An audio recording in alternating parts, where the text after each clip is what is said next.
Welcome back to Season 2 of Sailing Sitka. We are Jay and Kenna, two young Canadians who stepped outside the box of comfort and decided to act on their ambitions of sailing around the world. We first set sail from Victoria, BC, Canada, and have been adventuring around Mexico ever since. In this season, we'll be sailing on, further south and closer towards our dreams of exploring everywhere the sea touches. So sit back, subscribe, and enjoy the ride. Have you ever dreamt of living the life of your dreams, selling everything you own on land and seeking out adventure at sea? Well, with a lot of courage and a little bit of insanity, we did just that, and we are documenting the whole crazy journey. Subscribe and follow along as we sail our way through life and living the way we've always wanted, wild and free. It is that time of the year again. Of the year. That's not what I meant to say. Okay, well, it's that time again where we're leaving and we're moving anchorages. So yeah, today we're gonna head into shore and we're going to land the garbage, go out to dinner so that we don't make more garbage on board, and just prepare the boat to dip tomorrow for 6 a.m. sharp. Yeah, so now that we're in the Civ Cortez, like a lot of the places we go to like don't really have any facilities. Like, so this place actually has like a little restaurant, which is nice, but most places don't have anything. So at least here there's a place to land garbage, but that's not going to be the case for the next few anchorages. So we're just making sure that we have the least amount of garbage possible on board. And then where we're going next is this place here, which is Pulpito. So that's the track we're taking. So at 5 knots, which is what we calculate every time, it would take us 8 hours and 45 minutes. Obviously that's not including time to like raise the anchor, drop the anchor. So like, let's round it off to 9. And it's just over 44 nautical miles. So, and the wind tomorrow should be around 10 knots, but it's never as predicted on either windy or predict wind in the Civ Cortez. So we won't fool ourselves to think that that's what we're gonna get. We're gonna turn the point once we're outside the bay. We'll figure out what we got. Looking forward to dip out of here. It's been awesome though. It's been a great spot, but it's just time to move along because our groceries are getting pretty slim. Yeah. We're down to like, we got potatoes left, I think 2 onions and a couple carrots and 1 lime, and we won't be in a grocery store probably for at least another like week. It's the way of the Baja people. All right. Catch you on the flip side. Flippity flop. Good morning. We are just prepping to lift the anchor. It is dead quiet in this anchorage, but the sunrise is magnifique. Jay is just getting some stuff ready here, coiling lines and that. It is about 6:20 in the morning, and we're gonna be taking off here in the next half an hour-ish. Yeah, let's get on the road. Really pretty sunrise this morning. Super gorgeous. So we're just getting the boat prepped up. Just lashed the dinghy, open the stack back for the mainsail, put the main halyard on, and now we're gonna flash up the engine, then the depth sounder, and put our instruments on. And after that, we're just gonna wait and warm up the engine a bit, and then in a few minutes we'll take the bridle up, and then the rest of the chain. Can't probably have to be down below and push the chain down. So yeah, that's kind of like our little go-to routine when we go somewhere. It only takes us like 10 minutes really to get everything set and then warming up the engine, so it's not too bad. I remember the days where it was like a whole hour event when we were in Victoria, because it was like the boat was more in a house mode than a boat mode, but now we have everything pretty much ready to go at all times, so it is pretty nice. It's less of an endeavor in the morning to get going.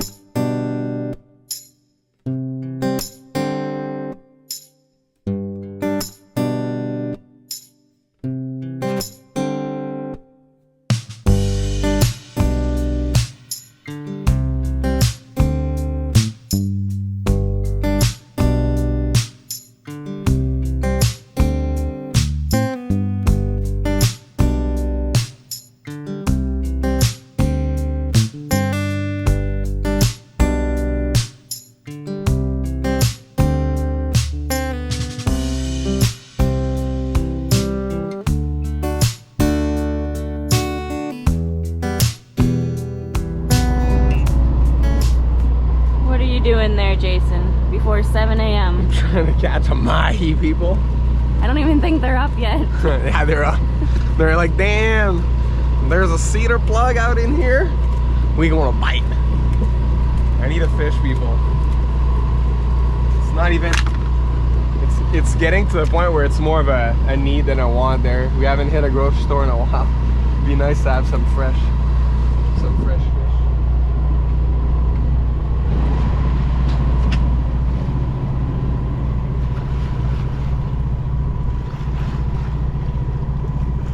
So we just put the main up, and honestly, like you've seen us install this new track up, and it's an absolute game changer. If you haven't seen the install, go watch it. It's definitely not a how-to. We had to modify it very severely to the point where, I mean, we were not even sure if it was gonna actually work, because our mast is so bent and warped from like losing our spreader last year offshore, and the mast was like literally bending like a spaghetti noodle offshore.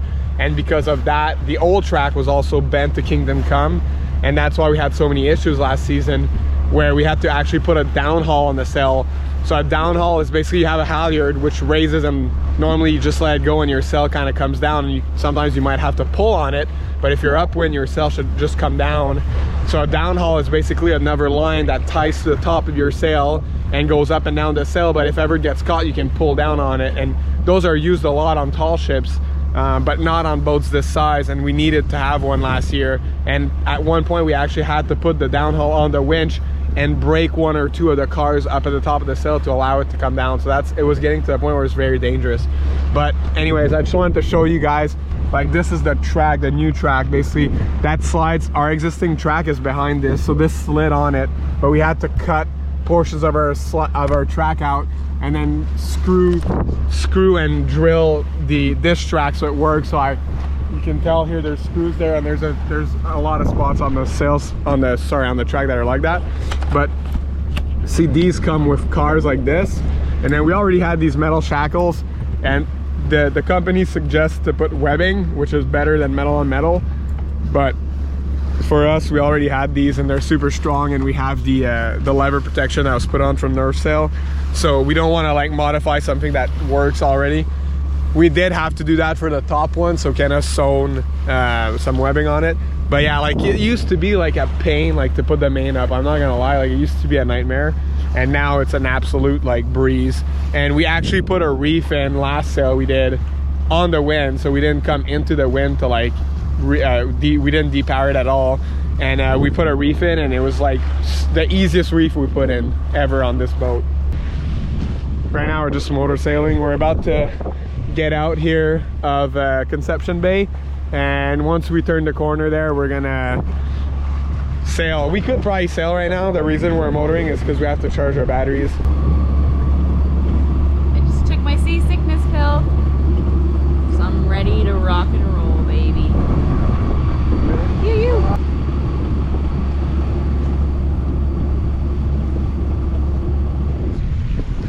Just shut the engine off. It's like the best feeling in the world. Yeah. So we're not fully out of Conception Bay yet, but like there's enough wind, and we're about to make the turn, so figured we can just slowly make our way there under sail. The wind's kind of like on and off, but we're making anywhere between 3.5 to 5. Just before we turn the camera, we're doing 5, but every time you film, I feel like you always go down in speed. So now we're doing 3.6, but here, if Kenna films here, there. So this is Conception Bay, so we were just anchored in here, like in this bay, so we just came out, and now we're here, and we just got around this point, and then we got to sail down the coast and go inside this little point down here. So it's all the way down here, and then where we're going is Pepito, which is in this little tiny bay right here. So this is where we're gonna anchor. So yeah, been nice if there was a cut here, so it would save quite a bit of time, huh? Now we're going quite slow.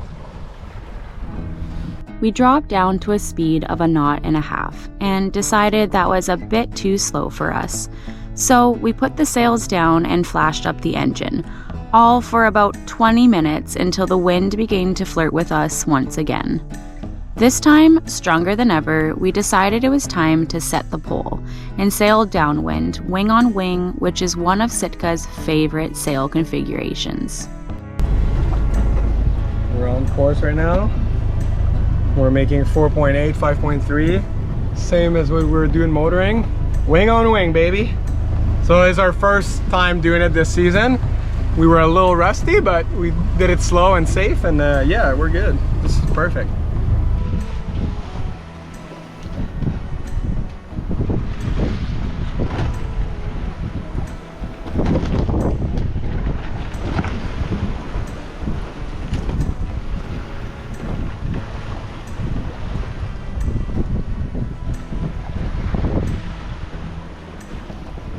All right, let's go see how that spinnaker pole custom holder bracket we got welded in YMS is doing. So you see, this is what the purpose of this was. Right there on the ring. That's perfect so far. So you see, like, so those two lines that you see going back, there's the sheet that's what controls the Genoa. But then there's another line here and another line there. So the purpose of those lines is to hold the boom so it can't go like this, right? So that's called the aft guy, and that's called the forward guy. And those guys, basically their job is to hold the boom so that it doesn't go forward or aft. And then that red line that you see going up, well, that's the pole halyard. So that lifts the pole up so that it's perpendicular to this point here. And a lot of boats have a track on here so they can adjust the height of that depending on the height of your clew, which is the end of your sail here. For us, this is always the height we use on this boat. We're not a race boat, so that's why we got a fixed point, because the track was just getting ripped to shreds from sailing. So yeah, basically you need an aft guy, a forward guy, and your halyard for your spinnaker pole. And then this jaw is locked in here, and then there's another jaw on that side, and that's where we open that and put the whatever is going to be our working sheet through. And the working sheet on this, in this case, is the starboard side. We're switching the pole on the other side because of the wind direction changed.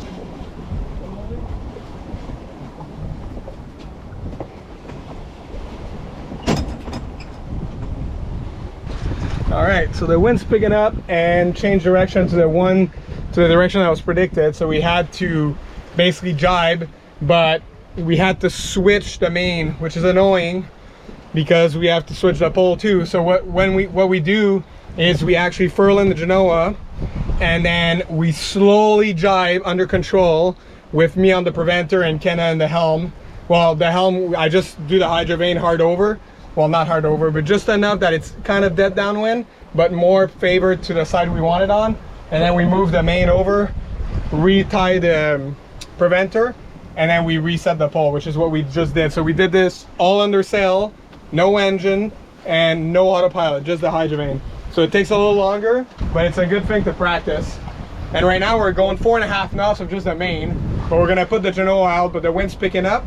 So we're not gonna pull the whole Genoa out. We're probably gonna put a Genoa with a reef in.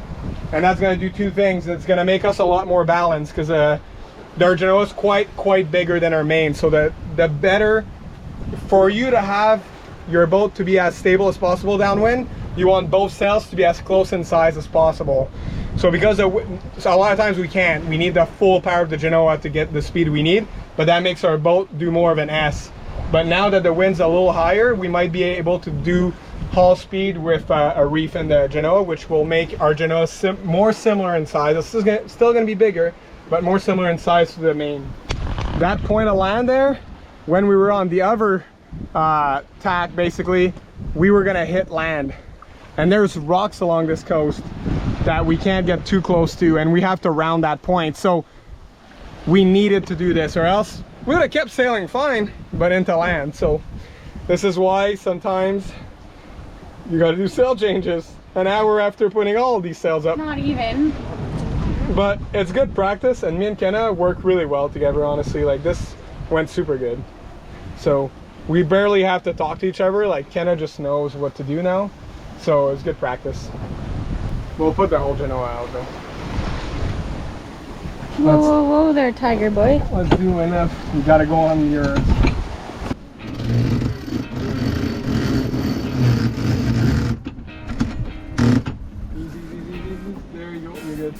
Now we got the full Genoa out, and now we're reaching 5 again, so that's good. But you see it's a little bit more rolling though, but just, she'll find her groove. There we go. And we're still on course, 5.2, 4.9, 4.8. And I mean, there's not a lot of wind today, like maybe 10 knots of wind. So it's pretty nice. To be doing half the wind speed in a 1976 cruising boat isn't too bad. With no spinnaker, no Cove Zero, no downwind sails. This is all white sails. We got fish on, guys. 100% of fish. And it looks heavy, but we're also pulling it, so. Ooh.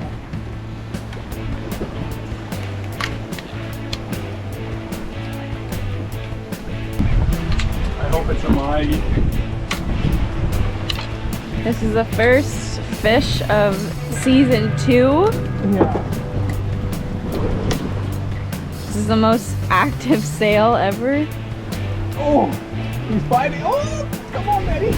I saw the line, like I just made myself a Nutella toast. And I sit in the cockpit and I see the line's not dead behind us. It's like to the side. I'm like, oh, that's a fish for sure. Oh, I see it.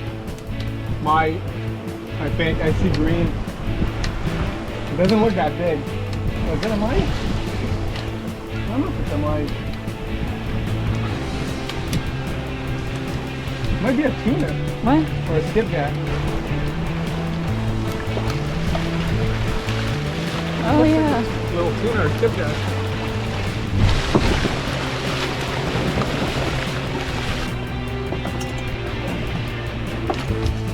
Oh, what the hell? Is that a... That looks like a tuna. That's a tuna. No. Isn't it? That's a tuna. Yeah, that's a tuna. 100% a tuna. Guess what we're having for dinner? Sushi rolls. I've never seen a tuna with stripes. Yeah, well, there's different types. I know, We'll look it up. We'll look it up once we got internet. But As you can probably tell, we are not fish experts. And after some further research on good old Google, we found out that this fish is known as a black skipjack, which also happens to be a part of the tuna family. We messaged some friends who have sailed in the sea prior to us, and mostly every single person mentioned that it is not a delightful fish to eat. But still, with not much groceries to go on, we will keep it and be the judge on whether this fish is worth the hassle to reel in again. What do you guys think? Have you had skipjack before? Let us know in the comments below. All right, we're not too far out now. We're just about to round this little corner. and it's always sad when you gotta turn the engine on because we have like great wind right now. We're like wing on wing, going 6 knots. But right now we're neutral. There's a bit of waves here. So we're gonna, first things first, we're gonna furl the Genoa with the wind vane still on. And then we'll see if we can take the pole down with the wind vane on, and then after that we're gonna activate the autopilot and we'll go upwind and put the main down. So you see that point over there? We're going right behind that, and that's where our anchorage is. So like we're getting pretty close here. So let's start going. Punta El Papito is nothing if not dramatic. With its crazy topography, I couldn't help but be amazed when entering this anchorage. Seen from 30 miles away on a clear day, this 400-foot volcanic mountain stands tall and true, making this bay extra recognizable.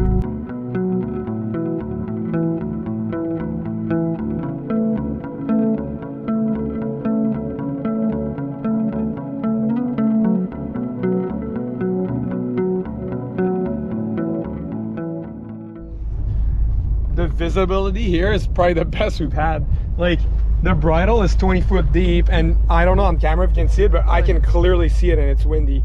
Like I can see the bridle, which is insane.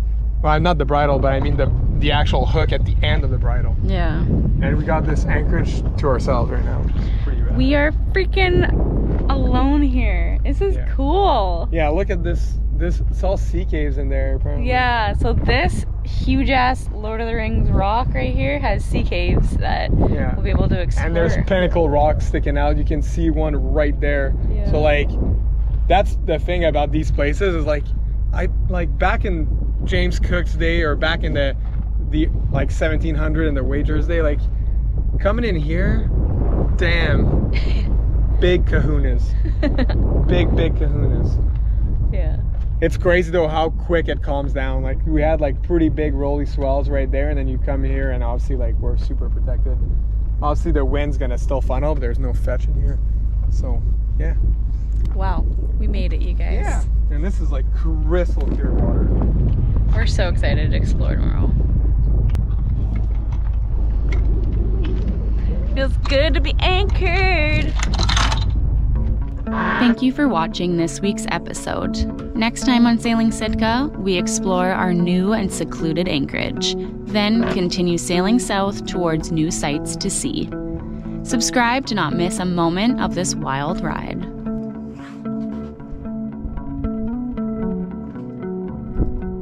Thank you for watching this week's episode of Sailing Sitka.